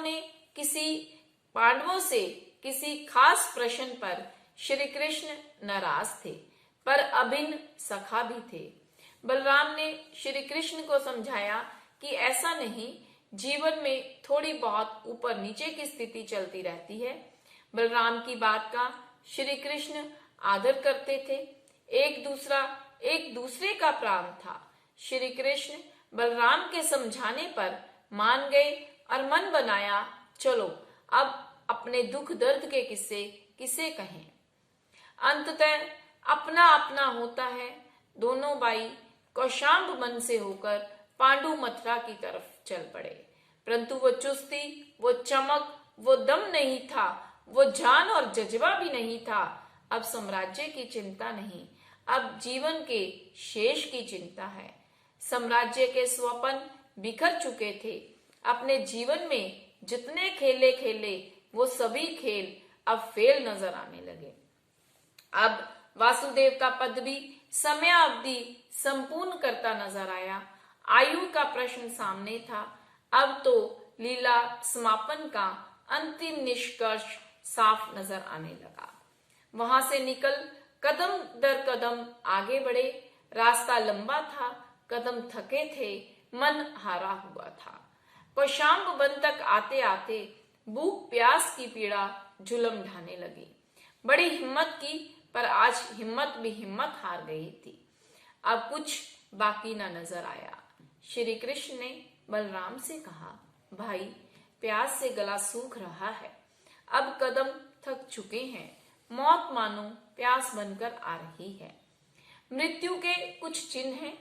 जब प्यास सीमा से अधिक लगे, मानो पानी का समुद्र गटक जाऊं, पर प्यास ना बुझे तो समझो समय पास आ रहा है। भूख भी सीमा से अधिक चली जाए और भूख ना बुझे तो मृत्यु का साया आ चुका है। ऐसे और भी कितने लक्षण हैं जो मौत को व्यक्ति के आमने सामने करते हैं, पर व्यक्ति मोह से, अज्ञात से उन्हें समझ नहीं पाता। वह बिना जाने मर जाता है। प्रभु महावीर फरमाते हैं, ज्ञान पूर्वक मरना, मौत को जानकर मरना, मौत को जीना ही धर्म है, विज्ञान है।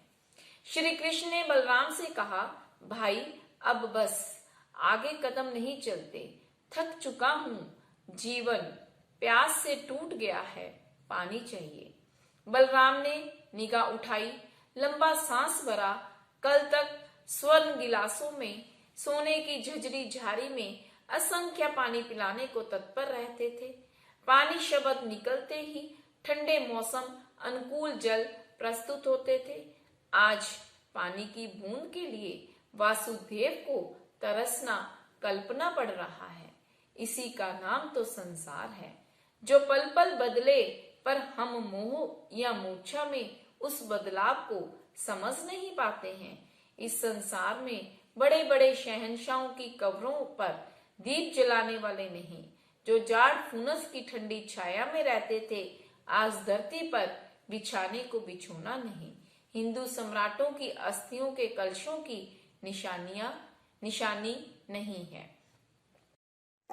बड़े बड़े राज रजवाड़े तहस नहस नेस्तनाबूद हो गए। हम स्वयं को इतना बड़ा ज्ञानी मान बैठे, पर इतिहास से, अतीत से सीख नहीं लेते। ज्ञानी का अक्षर ज्ञान से नहीं, घटनाओं से जो सीखे वह ज्ञानी। महावीर बुद्ध ने घटनाओं से स्वयं को जोड़कर देखा तो परिणति, परिणाम या निष्कर्ष तक पहुंचे। आप जीवन कथाएं पढ़ना, इतिहास के पृष्ठों पर छपे पढ़े कथानकों की कहानियों को स्वयं में उतार कर देखना। चक्रवर्तियों के इतिहास समाप्त हैं तो चंद चांदी के सिक्कों के मालिक विश्व में अमर होने का दम क्यों भर बैठे हैं? है ना मिथ्यात्व? भगवान श्री फरमाते हैं कि मान्यता के मिथ्यात्व बहुत मिल जाएंगे। समकित मिथ्यात्व पर पसीना बहाने वाले भी मिलेंगे, पर मैं उसे सबसे बड़ा मिथ्यात्वी मानता हूं जो जानता है मौत आएगी, कुछ साथ नहीं जाएगा, पर उस सच को जीना नहीं चाहता। वह सबसे बड़ा मिथ्यात्वी है। बलराम भी भीतर भीतर रो दिया, पर खुलकर वह रो नहीं सकता था। उसके रोने से श्री कृष्ण सीमा तोड़ बैठेगा। दोनों का स्नेह ही इतना था। बलराम ने कहा, भाई, तुम इस पेड़ की ठंडी छाया में विश्राम करो, मैं अभी आसपास अनजान जंगल से जाकर पानी लाता हूँ। ढूंढना पड़ेगा, आज पेश करने वाले पेशकार नहीं हैं। बेशक उम्र में बड़े हैं, पर वासुदेव कृष्ण के प्रति समर्पित हैं। श्री कृष्ण को न्योग्रोध वृक्ष के नीचे अर्थात बड़ के पेड़ के साए में पड़ी पांडुक शिला पर आराम से लेटाकर पानी की तलाश में चल पड़े। श्री कृष्ण लेटे लेटे जिंदगी का गणित गिन रहे हैं। अपने बचपन, जवानी, उतरते जल के इस बहाव को भी देख रहे हैं। जीवन चलचित्र की भांति चल रहा है। 3 खंड की यात्रा आज अपने में सिमटती लगी। सांस से बाहर दुनिया नहीं है और विश्वास से बाहर धर्म नहीं है। श्री कृष्ण सोचते जा रहे हैं। उन्हें अरिष्टनेमी प्रभु का संपूर्ण जीवन के प्रति कहा आख्यान याद आ रहा है। नेग्रोध का पेड़ है, कौशाम्ब वन है, मृत्यु के सब नमित मिलते जा रहे हैं। शिला पटक है, तन पर पीत अस्त्र ओढ़े हैं, जरा कुमार का अता पता नहीं, वह द्वारका से पहले ही जा चुका है। पर वह कौशाम्ब वन में है, ऐसी कल्पना या संभावना नहीं है। पर मृत्यु को आना है। समय पर सभी निमित्त स्वयं सामने आ खड़े होंगे। श्री कृष्ण जानते भी हैं, मानते भी हैं, पर जीवन की संभावना किसे बुरी लगती है। चलते सांस खुली आंखों से दुनिया देखना और जीना किसको ना सुहाएगा। ये सुहाना ही व्यक्ति का सत्य से भागना है। मौत से बड़ा सत्य नहीं। टांग पर टांग चढ़ाए श्री कृष्ण सो रहे हैं। लो, मौत का आखिरी तीर चढ़ आया है। जरा कुमार को द्वारका दहन का, श्री कृष्ण के द्वारका छोड़ने का, यहाँ आने का कोई अता पता नहीं है। वह दीन दुनिया से दूर, हर बिल्कुल अनजान अपने जिंदगी में मस्त है। उसे तीर चढ़ाने हैं, चलाने हैं। किसी जान से खेलना, उसे घसीटना, जरूरत पड़े तो पेट भरना भी पसंद है। वे एक तरह से द्वारका या यादवों से दूर है। उसका अपना संसार है। उसके मन में हर तीर के बाद एक तलाश रहती है, कहीं ये तीर किसी इंसान को तो नहीं लगा। इंसानों में वह इंसान श्री कृष्ण ना हो, पर वह खुश है। आज वह आया है, घूम रहा है। उसने सूर्य की चमक के बीच, झाड़ियों की जीनी जीनी पारदर्शिता के बीच देखा है कोई निश्चित हिरन जो हरे पीरे चितकवरे चिन्हों वाला है। उसकी आंखें नीली चमक से चमक रही हैं। बड़ा मस्त सा रंग लगा। उसने आज तक जितने शिकार किए हैं, उन सब में आज यह शिकार सबसे खूबसूरत व सुंदर है। बड़ा मजा आएगा। हवा से बातें करने वाला चंचल हिरन जब मेरे तीर के तले आएगा, उसकी पछाड़ खाती छलांगे शांत होंगी तो मजा आएगा। सोचकर कोदंड धनुष पर तीर चढ़ाया और खींच दिया निशाना। शिकारी तेज था, निशाना अचूक था।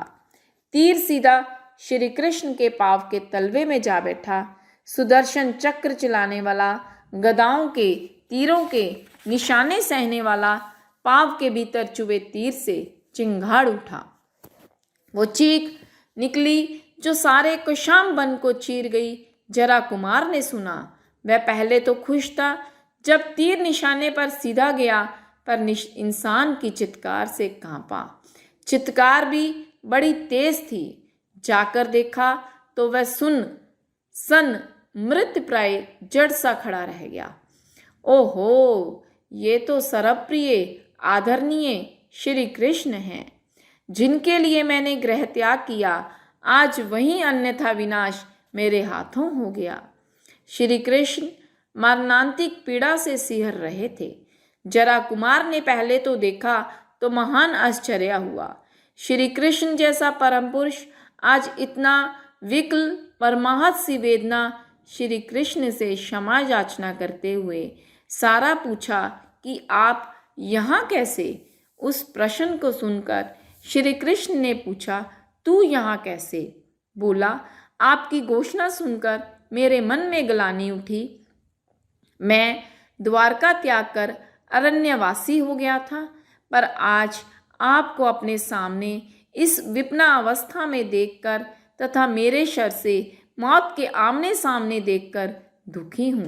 पर एक आश्चर्य है, श्री कृष्ण, पैर में लगा तीर जे कोई मरम स्थल भी नहीं। तुमने तो महायोद्धाओं के भीषण शरों, भालों, गदाओं से सामने उफ नहीं की, पर आज तक यह टूटा दिल चीरती वेदना देखकर और भी दुखी हूँ। श्री कृष्ण ने कहा, यह स्थल वरदान रहित है। मुझे याद है कि हमने एक बार दुर्वासा ऋषि को अपने जहाँ भोजन हेतु बुलाया था। ऋषि को परमान भोजन खीर पसंद था। आर्य भोजन जो था अतः परोसा तो वह खीर गर्म थी। ऋषि को सुहाया नहीं और दुर्वासा तत्क्षण कोपी ऋषि हैं, एकदम गर्म हो गए और उनका गुस्सा अप्रतिहत था। कोई उल्टा तो क्या बोले, वो श्राप देते हैं। ऋषि के कोप या प्रसन्नता दोनों में श्राप और वरदान छिपे होते हैं। खीर गर्म थी, मुझ पर गुस्सा हो गए। मैं अबाक मौन हाथ बांधे खड़ा था। उन्होंने कहा, तुझे शक्ति मद है, राज मद है, कुल मद है, रूप मद है, शर्म नहीं आती? तुम अपने वासुदेव के पद से ज्यादा गर्वित हो। मैं चुपचाप खड़ा ऋषि वाणी सुनता रहा। बोले, खीर उठाओ, अपने शरीर पर मलो। मैंने वैसा ही किया। जितनी खीर थी सारी शरीर पर लेप कर लिया, परंतु खीर गर्म थी, वस्तुतः गर्म थी। मैंने ऋषि की वाणी को प्रमाण माना। इस अनुनय से, विनय से, आज्ञापन से ऋषि खुश हो गए। उनका गुस्सा शांत हुआ। उन्होंने वहां पारना भी किया, तप का और वरदान भी दिया। वासुदेव, वैसे तो तुम शक्तिमान, शरीरवान, रूपवान, वीर्यवान हो, पर मैं तुम्हें एक वरदान देता हूँ कि जहाँ जहाँ तुमने अपने शरीर पर खीर का लेप किया है, वहाँ वहाँ कभी भी किसी भी तरह के शस्त्र का प्रहार तुम पर नहीं होगा। तुम अज्ञात से कभी भी क्षत विक्षत या मरणांतिक वेदना में नहीं आओगे। उस दिन से जरा कुमार, मेरा शरीर क्षम है, मजबूत है, पर मैं खड़ा था दोनों पैरों के तल प्रदेश या तली प्रदेश। तालुओं में खीर न लगी थी, अतः मैं वहां से कच्चा रह गया हूं। आज तेरे तीर का वार कहूं या मौत का प्रहार कहूं, वहां हो गया। भगवान अरिष्टनेमी की वाणी का सार या सारांश सामने है। मृत्यु का बहाना पूरा हो रहा है। मैं मन से उस रोज मर गया था जिस रोज द्वारका पर द्वैपायन का वार चला। यादव कुमारों ने मेरे निर्माण की नींव रखी तो विनाश का कारण भी यादव कुमार बने हैं। द्वारका को मिटाया यादवों की आदत ने, मुझे मिटाया जरा कुमार तेरे तीरों ने। ये तीर नहीं, मेरा अंतिम समय है। होनी ने, भवितव्यता ने अपना खेल दिखा दिया है। सुनो, अब तुम यहाँ से भाग जाओ। भाई बलराम मेरे वास्ते पानी लेने गए हैं। वो आए हैं, किसी भी क्षण आ सकते हैं। अगर उन्होंने मुझे तेरे तीर और नमित्त से मरा देख लिया तो वो तुझे जान से, प्राण से पार कर देंगे। तुझे मारे बिना उसे चैन न आएगा। तुम यहाँ से लौट जाओ तुरंत, इसी क्षण। जो होना था हो गया, अब कुछ बाकी नहीं है। जरा कुमार श्री कृष्ण से वृत्तांत सुनकर तीर खींचता है और प्रणाम कर आंसू बहाता हुआ चल पड़ा है। पश्चाताप उसे भी है, पर जो तीर हाथ से निकल गया वह इतना घातक और यादवों की चिरस्मरणीय निशानी को यूं मिटा देगा, उसे विश्वास नहीं था। मामूली सा शौक इतना महंगा पड़ेगा, उसे पता चला।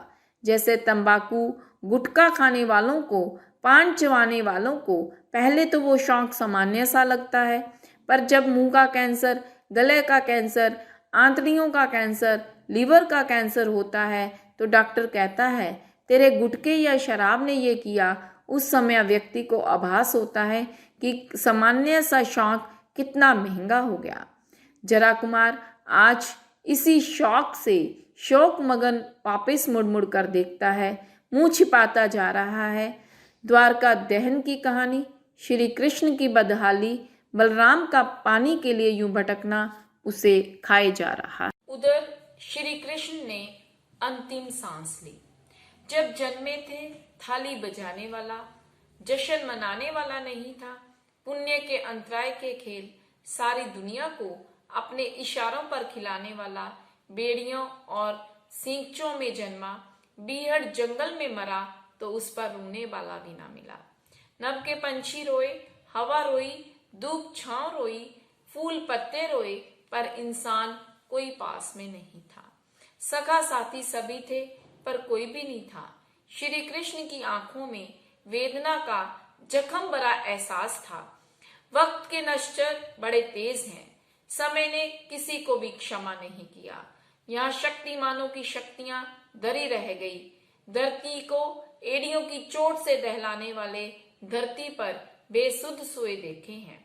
रूप के गर्भ से फूली मिट्टी में बेसुध तरतीब सने देखे हैं। श्री कृष्ण की कहानी पर्युषणों में मन को पवित्र करती है, सोचने को मजबूर करती है। जब 3 खंड का मालिक इस असहाय दशा में सो गया, हम एक झोंपड़ी के दम में इतने फूले हैं कि हम अपने माता पिता, भाई बंधु, सगे संबंधी, धर्म ध्यान, गुरु सेवा, पुण्य की चिंता ही नहीं करते।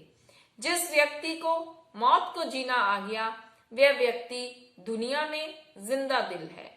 मौत के हाथ मरने वाले बहुत हैं, पर मौत को जीने वाले, हाथ पर खिलाकर खिलौना बनाने वाले या बताने वाले 72 दिन के संथारा तपस्वी कोई बद्री प्रसाद मुनि सा वज्र संकल्पी, कोई विरला विरला ही होता है।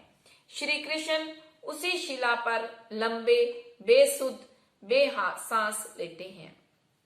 उधर से बलराम आए, पानी लेकर आए। जंगल छान कर पानी मिला।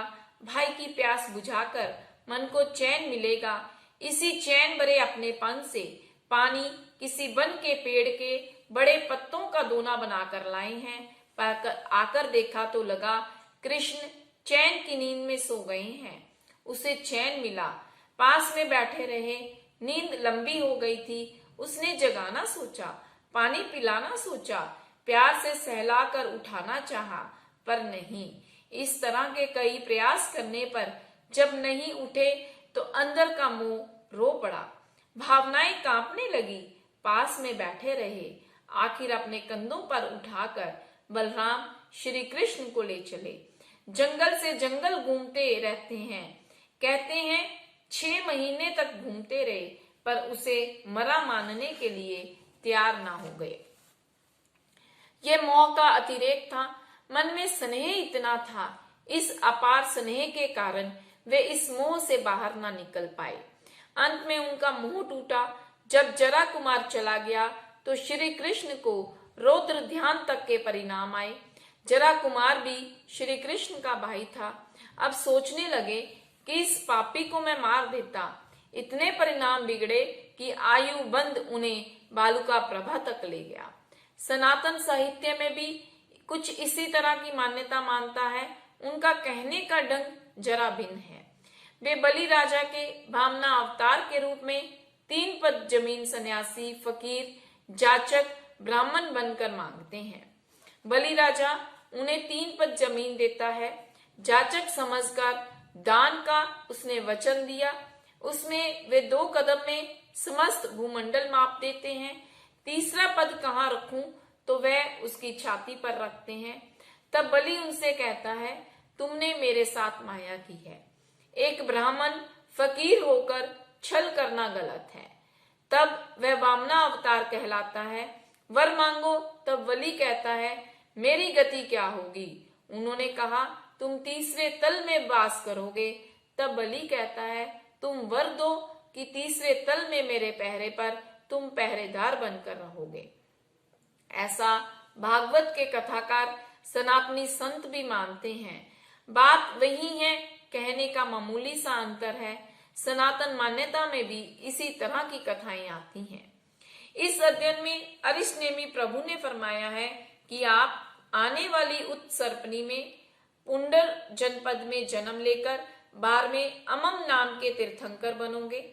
अगर प्रज्ञापना सूत्र के प्रथम पद में वर्णित 25.5 देशों को आर्य क्षेत्र बताया गया है, उनमें पुंड्र जनपद नहीं आता, परंतु तीर्थंकर बलदेव, वासुदेव, चक्रवर्ती की उत्पत्ति आर्य देशों में बताई गई है। तो आज के संदर्भ में ये प्रसंग शास्त्रों उपेत नहीं है, परंतु इसका सीधा सा समाधान है कि आगे आने वाले समय में अवसर्पणी का अंत होगा, प्रलयकारी तूफान होंगे, क्षेत्र, वस्तु, स्वभाव सब बदलेंगे। तो उस समय ये आर्य अनार्य की स्थितियां भी बदलेंगी।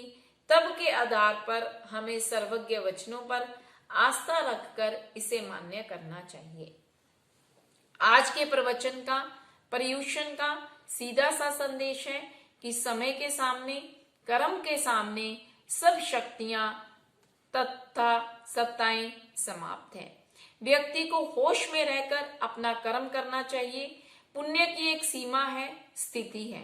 अगर पुण्य करके होश बना रहे और उस पुण्य पर पुण्य होता रहे तो व्यक्ति का भविष्य सुख में आनंदमय हो सकता है।